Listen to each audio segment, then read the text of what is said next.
These are back doors, aren't they? Programmer access. How do they work? The code is hidden in the tumblers. One position opens a lock. Another position opens one of these doors.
As Ralph Ellis explains, the first-degree tracing board is a representation of Solomon's Temple.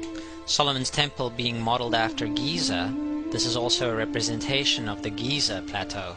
The three pillars being the three greater pyramids of Giza, and the two cubes being the plugs or the doors of the pyramid, and I would further speculate a symbol of the double square of the King's Chamber floor plan.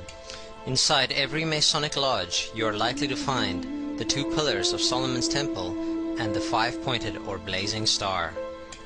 It seems highly unlikely to my mind that it is a mere coincidence that these are the same elements we see at play in the 9/11 event. My current belief system views what happened on that day as a mega ritual. When the symbolic pillars came down on 9/11, the holiest of holies was revealed. Isis was unveiled. If we think of the towers as the pillars of Hercules, then what was revealed was the new Atlantis. We find another related and valid symbol system in the Kabbalah. Here the World Trade Center represents the left and the right pillar, the middle pillar being formed by the space in between, and representing, amongst other things, cosmic illumination or higher consciousness. The middle pillar can also be viewed as World Trade Center 7. We then have all three the pillars on the first-degree tracing board representing Solomon's Temple and in its turn the three major pyramids of Giza, evoked during the 9/11 mega ritual, which brings us to my current preferred metaphor for higher consciousness, the Stargate.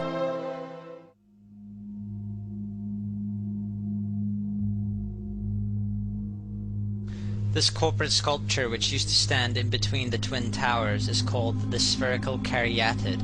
It was made by artist Fritz Koenig and was nicknamed the Sphere. Let's have a quick look at Earth's Consensus Library entry about this piece and see what we can learn. We see that Koenig made this thing in Bavaria, the same place where the Illuminati was founded.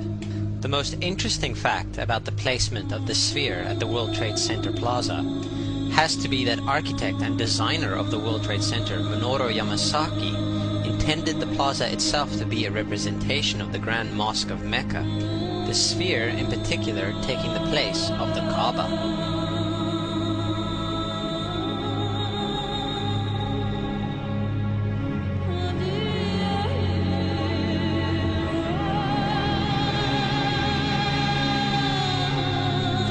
We should also bear in mind in this regard that the Great Pyramid has the ratio of pi encoded mathematically in its design. The Ben, the obelisk, the pyramid, the circle and the sphere are thus all intimately connected. Ralph Ellis further speculates in Eden in Egypt that the processional rituals of the Muslims during the Hajj are directly descended from the rituals involving the circling of the Great Pyramid of Giza. This is why I believe the sphere was set to rotate every 24 hours at the World Trade Center Plaza. It was mimicking the processional rituals at the Kaaba and at the Great Pyramid of Giza.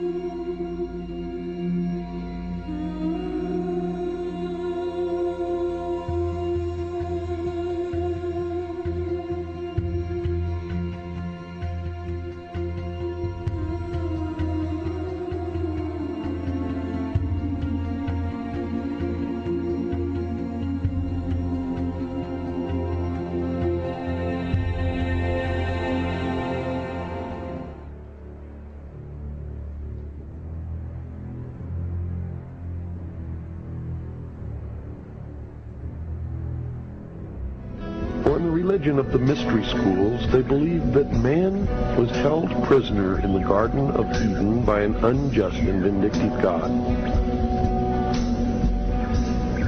and that man was not told by this unjust and vindictive God that he could have the same powers. And man was set free from the bonds of ignorance by Lucifer through his agent Satan, and many believe that the two are the same. That's okay, because maybe they are. And that through the gift of intellect, man himself will become God.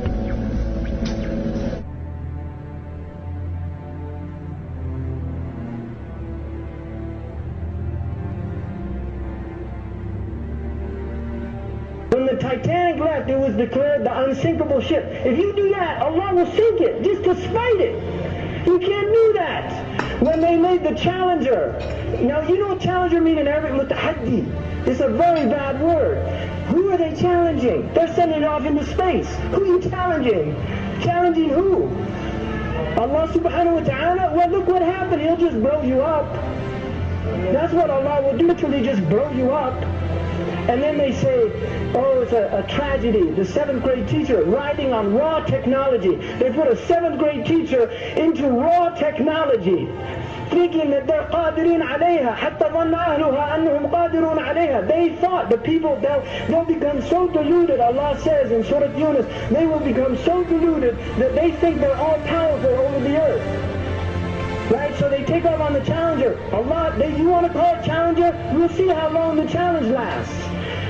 So as we start to look into the numerology, what we're looking at is a tree of life. And this is something that the magicians use, and what I believe to be a map of the extra dimension. So as you're looking into this map, there are 10 spots on it, and they are called the Sephiroth. And within these Sephiroth, you have your Trinity at the top. So this is the all, the one, looking at itself and creating a reflection. You go up from the bottom up to the top, you have 10 points, 10 being God, 10 being the hermaphroditic symbol, 1 and 0. So as you come up to 10, that is their God, that is 10, that is the hermaphrodite. But if you stop at 9 and you skip to 11, skipping God, then you are a Luciferian. Because 11 is the number of the magician, it's the one step above. Once you have accomplished the tree of life, you are now the magician, you are one above 10. But they're doing it by skipping God. That's the symbolism of 9/11.